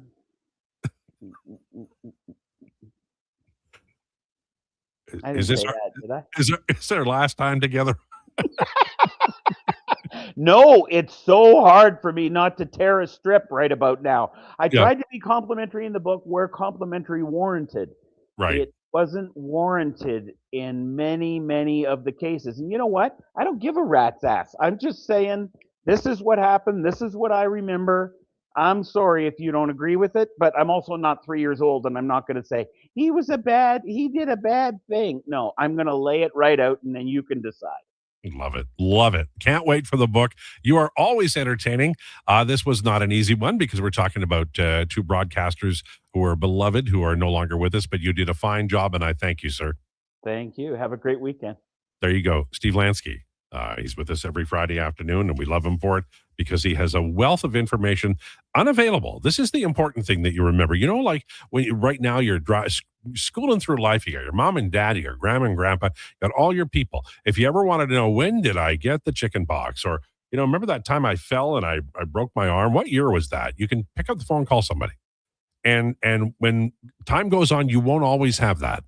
And for people my age, Lansky is like a direct beacon to Hockey Night in Canada and the experience and the broadcasts of that were the golden age of hockey. We talked about the Calgary Flames and the Edmonton Oilers in the 80s, Peter Maher. That's it. Like from 1980, when Calgary got a team, it was the Atlanta Flames came down a year after the Oilers entered the NHL. The Atlanta Flames became the Calgary Flames. From 1980 until 1990, that era, and Mar did it all. So did Rod. That was it. Like for me, there's never been a better decade of hockey in terms of excitement, in terms of just filthy behavior on the ice by both teams, and pure hatred. And guess what? They went to 6, 7, 8 Stanley Cup finals, and the Alberta teams won 6 of them. That's a golden decade. And Lansky's book is going to have a lot of that, and I'm looking forward to it. Okay, on the way, we're going to talk a little bit about the Elks. We're going to talk a little bit about the NFL preseason, which these two cats love. And we're not going to talk about any more movies because, well, maybe we will. Lowdown with Lowetide on Sports 1440 and YouTube, brought to you by Wolf GMC Buick. Yeah, it's me again.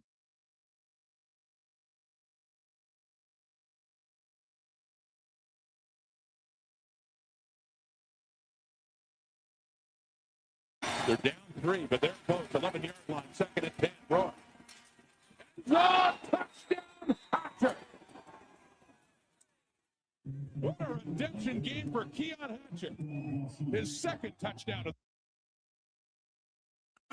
What a finish. 41 seconds in the clock here at McMahon. Josh Love, 4-man pressure. Into the end zone, intercepted. Picked off BC. The veteran TJ Lee. And that should just about do it for the BC Lions.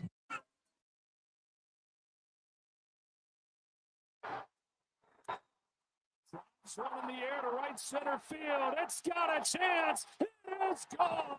Muncie with a pinch hit bomb.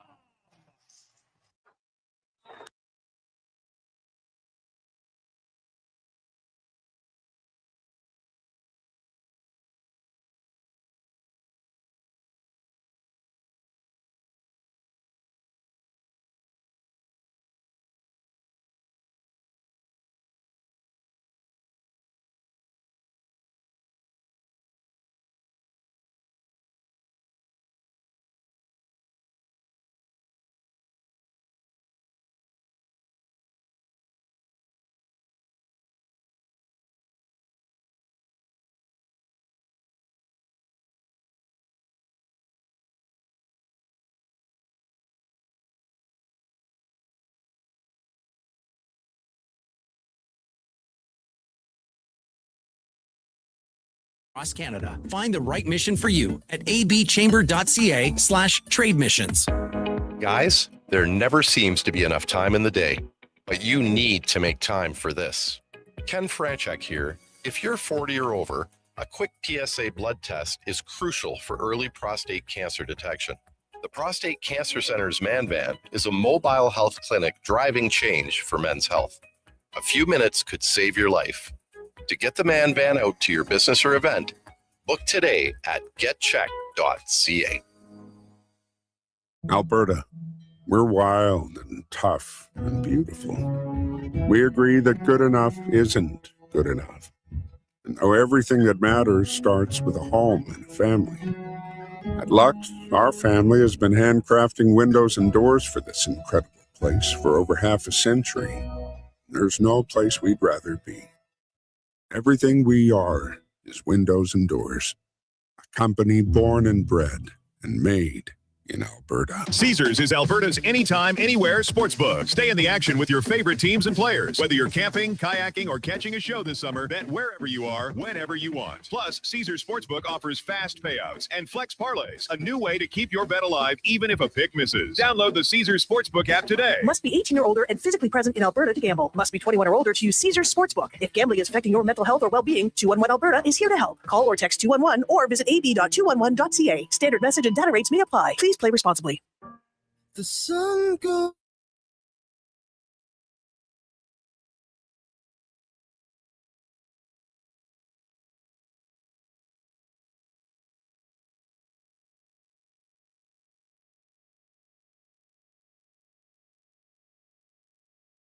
He's the only person to win an arm wrestling contest with the Philly Fanatic.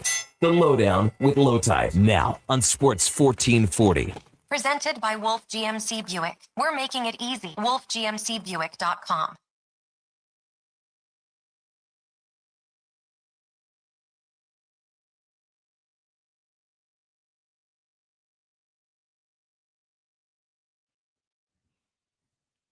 Lowdown with Lowetide on Sports 1440 for Wolf GMC Buick. Friday afternoon edition. Jason Krueger coming up at 2 o'clock today. Going to have lots on the Elks and lots on the Oilers, and I suspect some on the Jays as well. Toronto Blue Jays, big weekend coming up. Now they're getting closer, down to 2 behind, but there's a lot of teams between them and the last wild card. They can do it, but these next, I'd say, 10 games are going to be vital. You've got to get some clearance on some of these teams that are in front of you, and that means 8-2. And if they go 6-4, you've gained a couple of games. They're still on your tail, but you've got a little bit of opportunity to create a gap, and that's what it's all about. And it's pretty important to do it right now. Manny says, "Thank you. My spouse has chided me no end for listening to games on the radio. I prefer play-by-play. Is it called play-by-play in hockey? Yes.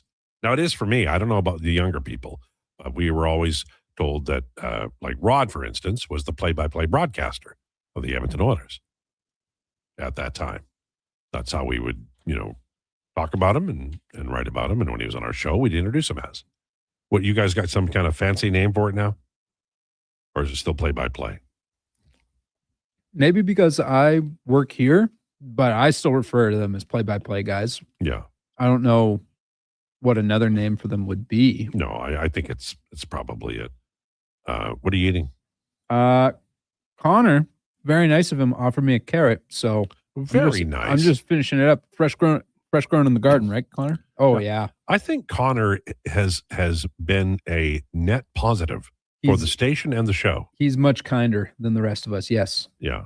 I think he's been raised right, as they say. Yeah, I do believe that is a term that is thrown around like that. Seems to be respectful of others, something we clearly never learned at home. Very much, yes. Yeah. Did you tell him that you try to drive over me every day in the parking lot? No, we have not broached that topic quite yet. All right. We'll get there, though. I suspect he will not be doing that. It's just as far as you know. We had a ton of people talking about you said it was going to be obscure and nobody would be interested. People were all over that. They loved that segment. He's the biggest director in the world. I think Deck wasn't given enough credit where credit was due. Well, I think Declan's afraid because he disses the conversations we have, and then he goes on a 15-minute tangent about a particular filmmaker, but it worked out really well. It was, and he and I agree about the best movie too, which I thought was interesting. Well, I've never been impressed with his taste, but now I am. Now you are. Yeah. Declan, again, famously seen every movie ever. As said in my internship. True. No. All of them. Except Insomnia. Do you have an awful movie? Like, I have a movie I love. Oh, I got a couple. But we all do. I mean, I love it. It's called Doc Hollywood. It's with Michael J. Fox. Yeah. that one's fun. Great choice. That was the movie he discovered he had Parkinson's on. Oh, no, really? Oh, that's sad. But it's a perfect movie for me. It involves a drawl, a beautiful woman, a pig, and a guy who gets stuck in a small town. It's very nice. It's a great movie. It's really good. It's a fun family movie. Yeah. Doc Kind of, dude. It's like the plot of Cars is based off of Doc Hollywood. Like legitimately, I think it was like, but it's a movie that like I have movies that I watch that nobody will watch with me, like My Fair Lady, but also Doc Hollywood. People won't watch that movie with me. Oh, well, that's not very nice. Well, no, but I mean, it's a thing, right? Not everybody's cup of tea. What's your bad one, Deck? Oh, dude. I mean, I have a couple. Like, this could be another declination segment, but the one that came to mind for me was Anacondas 2, The Hunt for Blood Orchid. And it's not like one of those. It went to theaters. It was actually directed by the same guy who directed Halloween 4, which I'm sure you guys aren't familiar with. But it like legitimately went to theaters. It wasn't just like the Sci-Fi Network straight to TV Sharknado kind of thing. Like, it had a theatrical run and like a decent budget, and it's evident in the final product. But yeah, that is the one I will still put on and just watch because it's so much fun and it's so bad. Mine just like that is 2005's hit animated film Barnyard. Good choice. That's still, I think I tweeted it out, it still goes like triple platinum in the Fenwick household. There's one night after we moved to Calgary, we have a bar in the basement. I started watching it at the bar. My sister walks by and it's like, oh, I'm going to go have a shower. Oh, what are you watching? Barnyard. So she sits down and we're laughing at the movie. And then my brother comes down to see what we're laughing about. He's like, oh, you guys are watching Barnyard? So the three of us at like 11 o'clock at night are sitting there at the bar watching Barnyard, laughing our butts off. And we get up in the morning and our parents are like, oh, it was so nice to hear you guys laughing yesterday. Like we were chuckling in bed hearing you guys laugh through the vents. It is, and I think kids know this, but as a parent, when you hear your kids in another room laughing and having a good time together, it's the best feeling in the world. It is. Declan, I'll have you talk about this since you're a Miami booster. Police have arrested Miami running back Jordan Lyle on a felony complaint of aggravated fleeing or eluding law enforcement. Wow. Yeah. It's just coming down? Well, it's in The Athletic. There's an article. It says Thursday, so it must just be, brand new. But based on, 25 years ago when Miami was in the news for their football prowess and also their, other things, I just thought I was interested that, we had just talked about this year. Right. Coming, right. Because there has been a shift from the number one crime university being the University of Miami to the University of Georgia with all their reckless driving. So it's nice to see someone from Miami taking a little bit of initiative to try and get the throne back. As just a player, he's a depth running back. Fine. Depth, whatever. But yeah, I did not see that story. Pretty crazy. There's something about college athletes and breaking the law that apparently just goes hand in hand. Well, and the I guess football stories always catch my eye because it angers me that the NFL has this weird, and I'm going to call it weird because that's what it is, set of rules about things like if you are caught smoking a J, that's it. But the stuff that you can come back and play after is pretty bad sometimes. Mm-hmm. And so I would just like the NFL to reset their moral compass. Is that fair? I would say that's more than fair. Like James Pierce, I don't know if you saw that. He just got handed an 8-game suspension. Should should probably be in prison for like a significant amount of time. We don't have to get too into the story and what went on with him and Rakea Jackson, but like 8-game sussy, like that happens to me or you, 20 years in jail. Yeah. Like, well, and I mean, I'm not even talking about some of the outrageous stuff that has happened. If we wrote a book about stuff tight ends did, right? Like you just want to let the boys smoke a little weed. Well, I don't think you should send people to prison for that. Yeah, and I don't think you should ban them from the. I mean, look, if it's affecting the job, fine. Like, there are some running backs, in the 90s who really did it too much. And to your point, like that not being okay. Josh Gordon has an unbelievable 2013 season, suspended all of 2014, or incredible 2014, suspended all of 2015 for smoking weed. Then you get a guy like Ray Rice, who was suspended for 2 games after the elevator. And now he did never play in the NFL again. But that wasn't it's like sent the a bad punishment. message. Yeah, the punishment was 2 games. And it's like, it still bothers me that like there's this open, like, oh yeah, that that won't cost you that much. Like that's what the conversation is afterwards. Well, the biggest thing I think that kind of umbrellas all of this is that if you're rich, the rules don't really apply. Yeah, right. It's getting worse. So that's what we got to work on. So I guess the moral out there is get rich. Or just follow the rules. I'll do you one better, Lowetide. Well, follow I know. The rules well, and be I a good do. person. And if I don't follow the rules, I straighten it out as soon as I can. You're a little lawbreaker. I wish I were. I don't. I'm such a Canadian. I say I'm sorry if I speak too fast or people don't understand me. I obey all the rules. I go. Karen tells me I go under the speed limit when I'm driving. I believe that.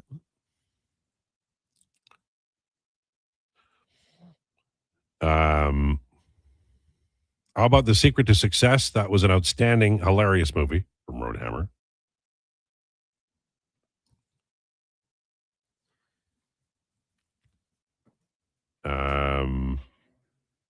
Trailer Park Ryan, the only reason Ray Rice never played in the NFL was because the video came out. That would have stayed 2 games banned if it hadn't become public. Interesting. Apparently, he won't be a depth running back much longer. If you gave me like $100,000, that's how much I would want. And 1 year, I would go find all of the NFL stories, and a lot of them are off-season stories. Denver parking lot, practice facility where somebody had just absolutely reached the end for them. There are so many stories about true violence involving football players, and like I know they try to get the head hits out of the game. I know that's part of it. I understand that it is a very violent sport, and I understand everybody is pretty well paid in the sport. But I think it starts with resetting your moral compass on the rules. And that could start today. It could start today, and it wouldn't be a bad thing. And they're not. NFL's not alone. Every league should do that. But instead of that, it's like, okay, we're going to be able to. How do we get past this? Nobody ever talks about what's wrong, right? I'm assuming you touched on Peter Marr. Yes, we talked about Mr. Marr a couple of times. Legendary broadcaster. Had a great play-by-play call. And I thought he had his cadence was he was articulate. I always walked away from the broadcast knowing that he was a very bright guy. Did a really strong play-by-play. Steve was right about Barkley. He was a up-and-coming defenseman. In fact, he was the guy that Detroit was counting on because everybody else was old as the hills and twice as dusty. And I think he came up in 65, and he's a brilliant rookie. And then he had an eye injury, and that was the end of his career. One more guy who should have been wearing a visor and a helmet, but nobody knew how to put one together in 1965. Okay, we're going to take a break. On the way, more of your comments. Text anytime, 833-401-1440, 833-401-1440. Lowdown with Lowetide on Sports 1440 and YouTube, brought to you by Wolf GMC Buick. They're going all out to earn your business at Wolf GMC Buick. Right now, they're seriously overstocked on over 400 pieces of inventory on clearance and ready to move. See for yourself. Click on the clearance tab at wolfgmcbuick.com. And it gets even better. Employee pricing continues with huge cash discounts, 0% purchase financing, and low lease rates on select vehicles. Once again, see their website for details or stop in today. Wolf GMC Buick. We're making it easy. Kickoff is coming August 15th. Elks, Argos at Play Alberta Field at Commonwealth Stadium. It's Family Day presented by Goodwill Industries of Alberta. Youth 17 and under get in free for an early afternoon contest. Conditions apply. Tickets and info at goelks.com/tickets. When it comes to sports in Edmonton, Jason Krueger is a must-listen. He brings you the inside scoop with guests from across North America. If it matters in sports, you'll hear it here first. Krueger rolls out weekdays from 2 to 6 on Sports 1440. It's cone season at McDonald's, which means vanilla cones are $1 each plus tax in the McDonald's app all summer long. Soft, creamy, and crunchy. For just $1 each plus tax exclusively in the McDonald's app. App download and registration required at participating McDonald's in Canada. Alberta, this one's for you. Around here, trust takes a few winters. It's why players have known Jackpot City since 1998. Home to hundreds of exciting casino games, live dealer action, and new adventures waiting to be discovered. Jackpot City, nothing beats the original. Please play responsibly, 18 years or older, Alberta only. If gambling is affecting your mental health or well-being, 211 Alberta is here to help. Call or text 211 or visit ab.211.ca. Bashaw Concrete Products. From concrete and septic tanks to blocks, precast water pads, Jersey barriers and aggregates. Farmers, contractors, homeowners. Plan your next project at BashawConcrete.com. Family owned, over 60 years pouring. Bashaw Concrete Products. Once again, start here. BashawConcrete.com.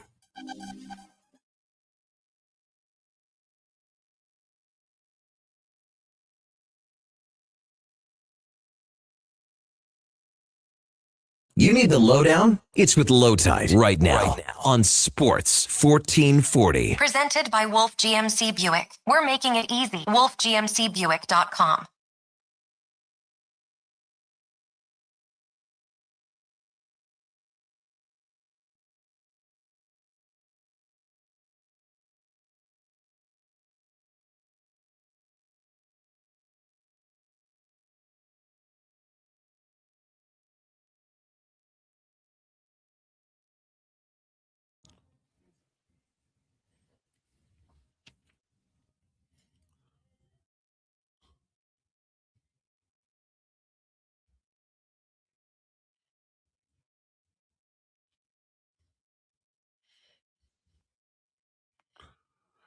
Lowdown with Lowetide on Sports 1440, brought to you by Wolf GMC Buick. They're overstocked and making room with a massive summer clearance, plus employee pricing continues. Visit wolfgmcbuick.com. We're into our final stretch. Declan's leaving the room.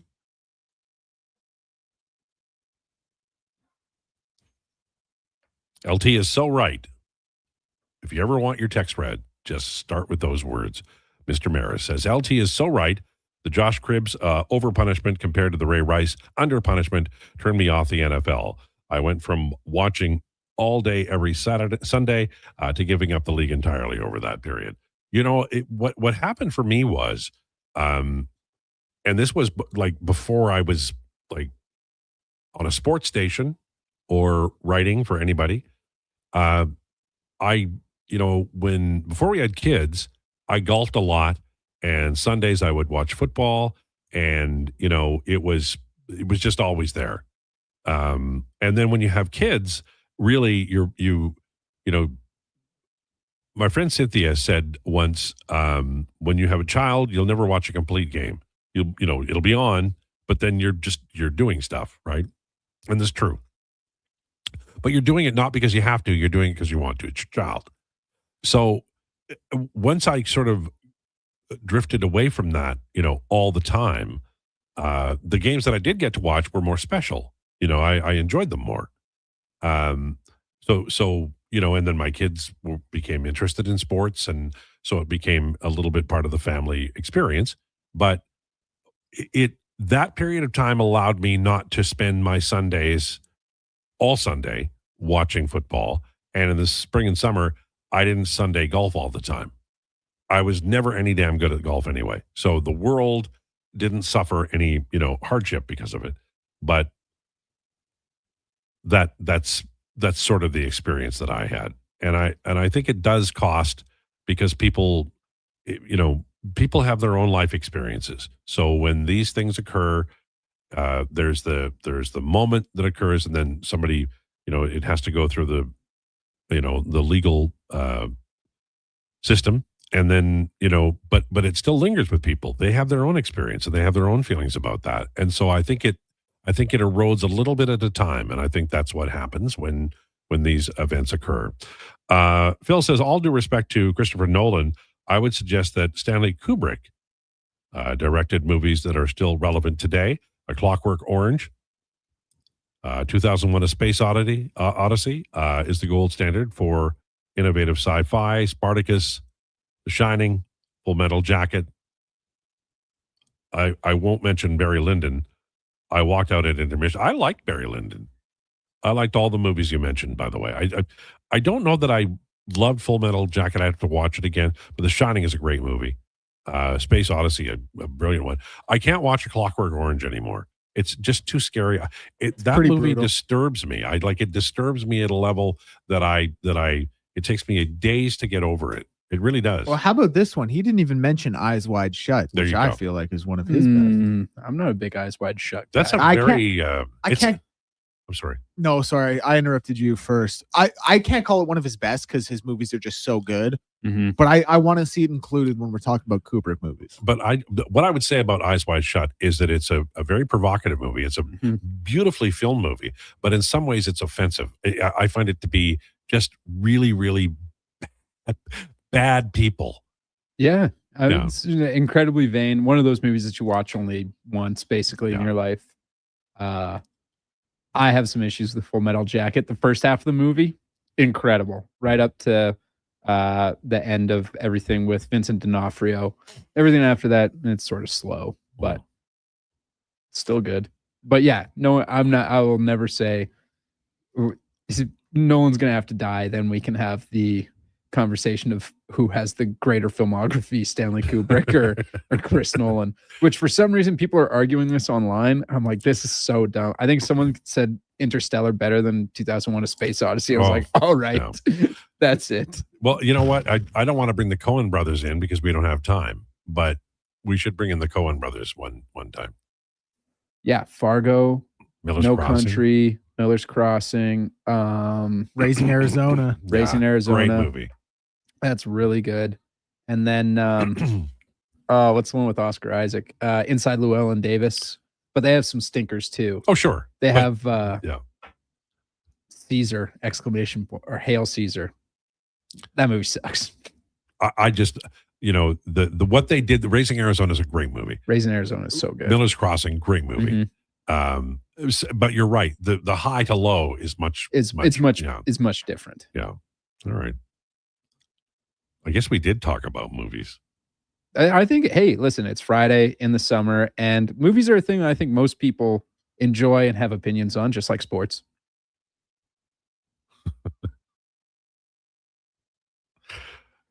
Spartacus.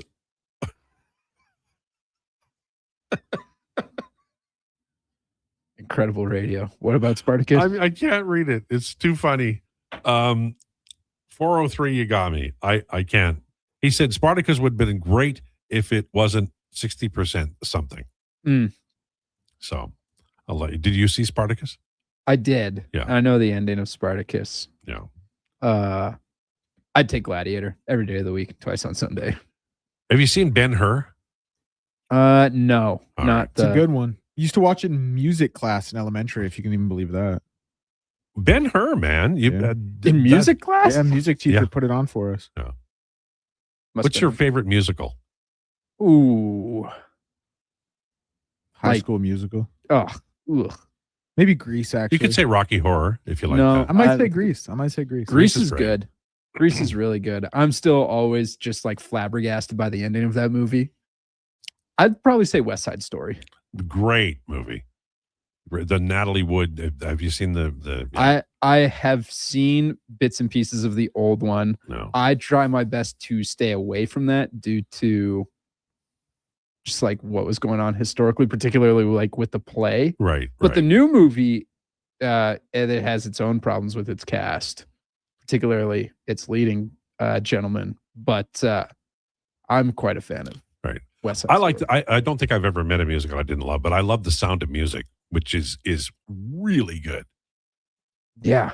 Christopher Plummer, I forget what he had to say about The Sound of Music. He had a crude name for it. I don't think he was a fan. No, he wasn't. I think he called it The Sound of Muzak. Yeah, that's it. There's that. But it made him a famous, Mhm. and Canadian legend. gave us Do Re Mi and Edelweiss. Yep. So it wasn't all bad. What's the 16 going on 17 song? Oh, damn! I'm drawing a blank. Yeah. No. Well, So Long Farewell.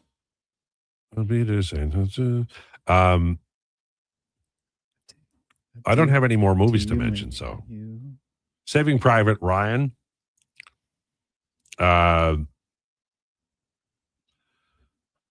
don't know, war movies. I don't know.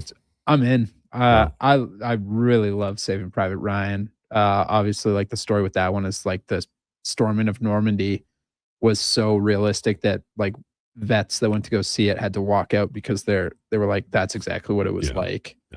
I love Fury for all of its problems. Like it's I don't want to say fun because it's very sad, but I enjoy watching Fury. Can I interest anyone in Platoon or 1917? Platoon. Yeah, good. 1917 fun. Apocalypse Now is not fun. Apocalypse Now, but it is a great movie. It's really good. I've only seen the Redux, which is like an extra 45 minutes. And like there's a 4-hour cut of the movie too. But like I'm sure the base version is much better than the Redux because they spend this time with a French family.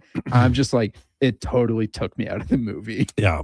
The I think it was Sheen who Rolling Stone interview at the time.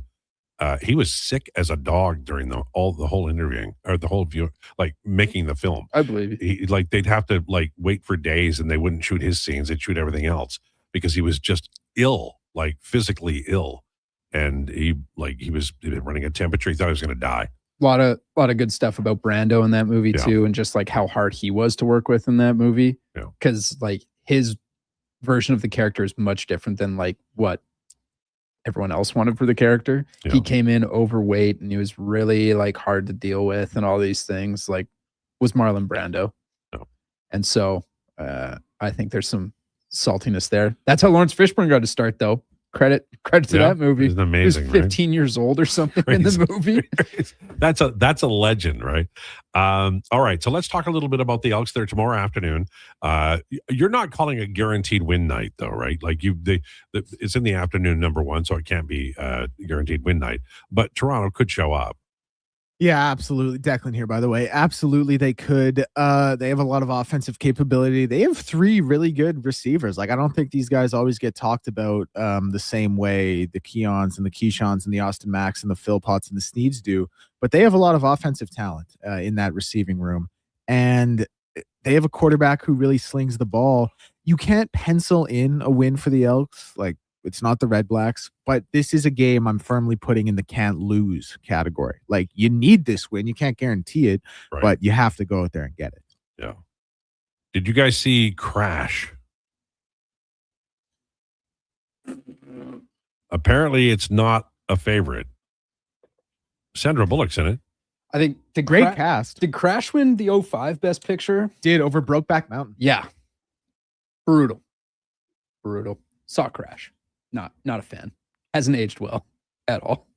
We want to talk about all-time robberies. That might be. That's right up there. Yeah.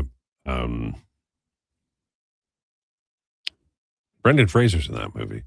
In Crash? Is he? Yeah. And another Canadian icon. He's in one of my favorite movies, Blast from the Past. I don't know if you've seen that one. I've loved Blast from the Past. Love that movie. Dad used to show it to us all the time. Yeah. Christopher Walken's fun in it. Oh, man. That's Sissy Spacek, too, I think, is in that. Yeah, I think it's Sissy Spacek. Is that the love interest or is that his mom? That's his mom. Yeah. The love interest is what's her doodle? It's been a long time since I've seen Blast from the Past.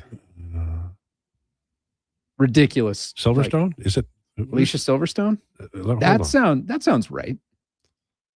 This would be right around because I think she was in her mid-20s filming Clueless. So Alicia Silverstone. There you go. Yeah, and Dave Foley was in that movie too. Yeah. I really liked that movie. It was one of my favorite movies. It's really cute. It's a cute little family comedy. Yeah. And All Quiet on the Western Front. That's an all-time classic. That's like, I think it might have won one of the first Academy Awards. I think you're right. And then they remade it in what year would that have been? 2022? Something right like around that. there. Yeah. Right around there. Slurpy Sean says Eternal Sunshine of the Spotless Mind. That's a great movie. So sad. Yeah. Another one of those movies that you watch once and you're good after. No, it's an interesting movie. Now it kind of has moments where you're like, what happened there? You know, but it's really good. All right. So is there anything we haven't mentioned today? Right, go Elks, you know. I'm right there. I think Spencer Stashny is going to get traded, guys. There's going to be a team out there that goes, God, we have a number 7 guy who's not as good as this guy. We're going to get him for a 4th round pick or some guy that may or may not work out. And the Oilers will send him away for a 2025 draft pick who they like, who was picked in the 4th round by another team. Now, hear me out. Their decor still isn't shored up. Do the Anaheim Ducks. Well, they should trade for Spencer Stashny because they need everyday defensive players. They do. They're like if I can tell, then the rest of the league is on them. You know what I mean? If I can tell, then everyone else is like, oh man. All right. Jason Gregor on the way. Got a round table going at 4:00. Cody Fajardo, Wanye coming in, Farhan. Going to be a wonderful show. Oh, I'm going to be on at 5:20 as well. Declan's always so kind when he talks to me. Sometimes it's Connor, though. All right. Thanks so much for tuning in to The Lowdown. Please enjoy your weekend. Go Elks. We'll talk to you Monday.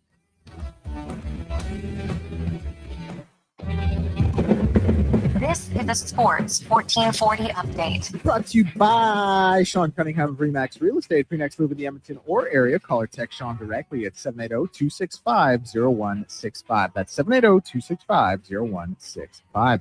Cardinals and Cubs currently tied 0-0 in the bottom of the 6th. Only game going on in the MLB right now. Marlins and Reds at 4:10, and the Red Sox and Pirates at 4:40, as well as the White Sox Tigers. Toronto Blue Jays will be in action at 5:15, playing host to the Yankees. Shane Bieber on the mound in that one. CFL Week 11 continues tonight with the Ottawa Redblacks looking for the first win of the season as they head into Winnipeg. 6:30 kickoff for that one. The over-under set at 56.5.